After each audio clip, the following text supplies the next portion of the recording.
Il est très fréquent d'entendre que les religions mènent à la violence. D'une part, il est vrai qu'on peut être surpris de lire certains versets violents dans l'Ancien Testament ou dans les textes sacrés d'autres religions.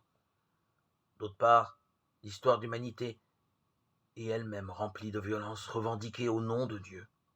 Alors faut-il que la croyance en Dieu rende violent? Dans l'Ancien Testament, certains passages peuvent surprendre. Dieu se met en colère, il se dit jaloux, Exode 25, Exode 34, 14, Deutéronome 4, 24, Deutéronome 32, 16. Il promet la victoire du peuple hébreu et l'anéantissement des autres peuples. Cela ne va-t-il pas à l'encontre de l'idée d'un Dieu de paix et d'amour? Depuis la nuit des temps, les tribus sont en rivalité, des guerres sont menées pour conquérir des territoires. Chaque peuple implorait ses divinités, et le peuple qui remportait la victoire estimait alors que sa divinité était la vraie. Dans l'histoire du peuple hébreu racontée par l'Ancien Testament, les auteurs relisent leurs histoires de la même manière. Lorsque les hommes livrent des guerres, c'est parce que Dieu le demande. Selon l'adage, ce que le roi veut, Dieu le veut. Dieu est toujours décrit avec des sentiments humains, jalousie, colère, repentir.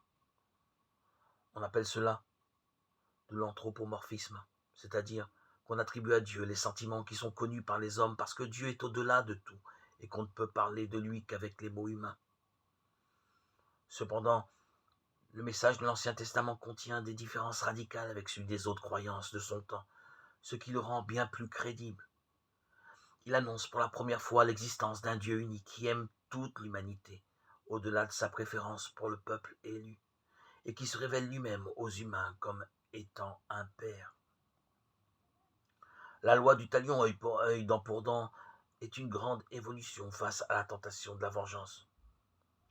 Il faut donc lire l'Ancien Testament comme l'histoire d'une pédagogie divine dans laquelle Dieu manifeste progressivement son amour et conduit son peuple pas à pas vers la miséricorde et l'amour du prochain. Le message de l'Ancien Testament prend tout son sens dans le Nouveau. Il faudra attendre la venue de Jésus, Melech HaMashiach, roi Messie, annoncé par les prophètes pour comprendre toute la portée de la Bible juive.